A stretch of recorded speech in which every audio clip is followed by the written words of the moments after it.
Assassin's Creed in 5 minutes. Wait, that's impossible. Assassin's Creed in 7 minutes. Sort of. Everything you need to know about the story so far. Spoiler alert.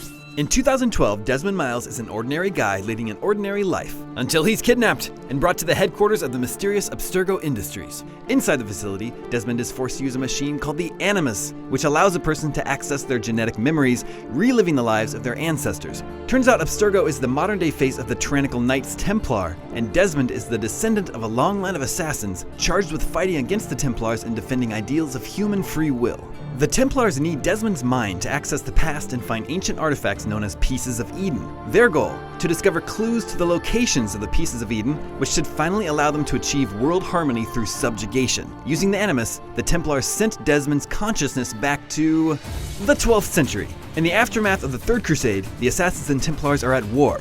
They clash over the city of Masyaf and a piece of Eden object known as an apple with the ability to control the minds of men. Desmond's assassin ancestor, Altair, is sent to obtain the apple in Solomon's tomb, but violates key tenets of the assassin order and fails his task. Disgraced, Altair is sent on a mission of redemption by his master, Al-Mualim, and is tasked with killing 9 corrupt individuals across the land. Altair eliminates his targets one by one, slowly realizing that they are all high-ranking Templar agents. Falling to Altair, Robert, the leader of the Knights Templars, confesses that there are actually 10 Templars in the know.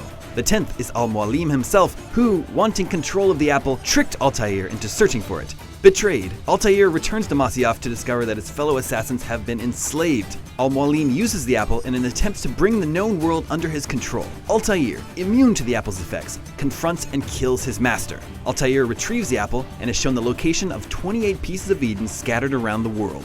This is the memory Abstergo is looking for.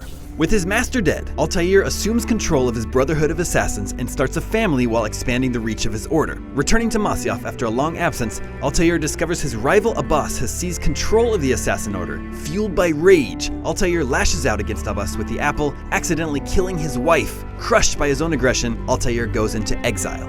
Decades later, an elderly Altair returns to Masyaf once more, determined to liberate his people from Abbas's control. This time, Altair kills Abbas, takes control of Masyaf, and builds a library deep beneath his city. The keys to the library are sent to a distant land, and Altair seals himself inside along with the Apple of Eden and a final message for his heirs. Back at Abstergo, Desmond is brought out of the Animus and determined to be of no more use to the Templars. Lucy Stillman, an undercover assassin posing as an Abstergo scientist, frees Desmond, sparing his life. She tells Desmond about a bleeding effect that will allow him to learn his ancestors' powers. Using Altair's eagle vision, Desmond discovers some crazy messages from previous captive Subject 16 written in blood all over the walls, foretelling the end of the world in 2012. Whoa. Escaping Abstergo, Desmond and Lucy link up with 2 other assassins, Sean and Rebecca. The crew convinces Desmond to use their new Animus 2.0 to relive the memories of another ancestral assassin and obtain skills through the bleeding effect in 2012. Desmond agrees and is zapped to Renaissance Italy, the 15th century, home to assassin Ezio Auditore,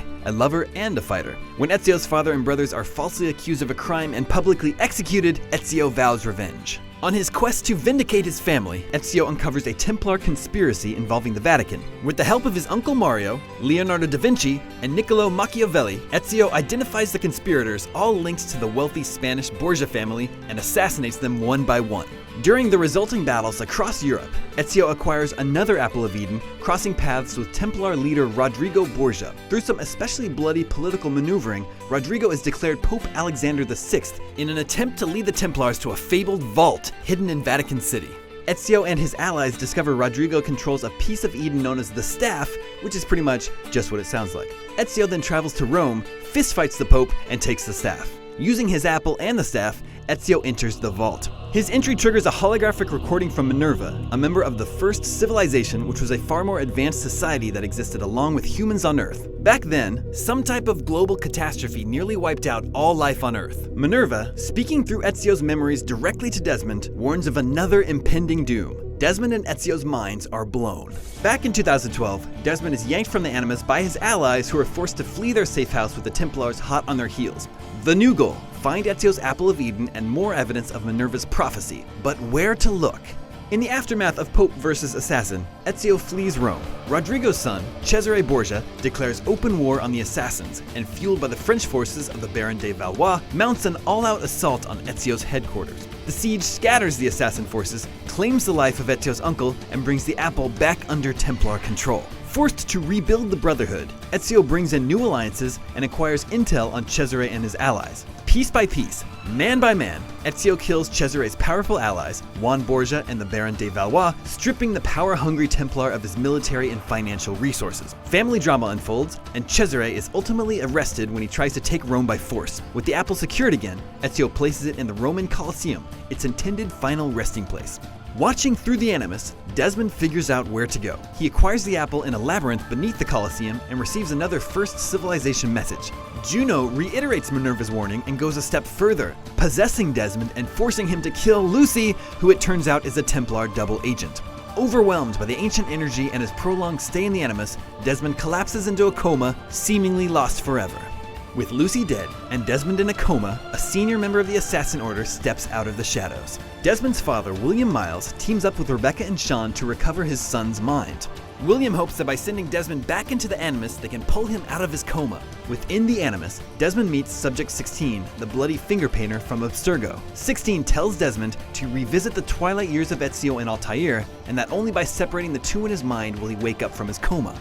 Desmond learns that he isn't the first to pursue the memories of his ancestors. Ezio did as well. As a young Suleiman the Wise enters a power struggle with his uncles, Ahmet and Selim, Ezio journeys to Constantinople, tracking down the keys to Altair's lair amidst the turmoil. Ezio discovers the decayed body of Altair and realizes that he is being used as a conduit through time. He addresses Desmond directly, creating a link back to reality. Jupiter, a third member of the First Civilization, appears in Desmond's coma to provide a final warning.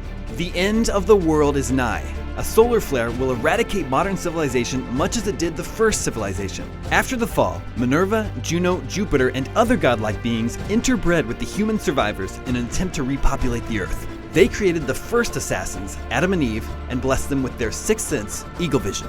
Desmond's one hope to save the world is to find the central vault located somewhere in modern New England, which was engineered by the first civilization to save the world the second time around. Desmond's entire journey is culminating in this one moment. In order to save the world, he must now dive into the memories of a third assassin, all while evading Templar opposition and racing against an incoming apocalypse.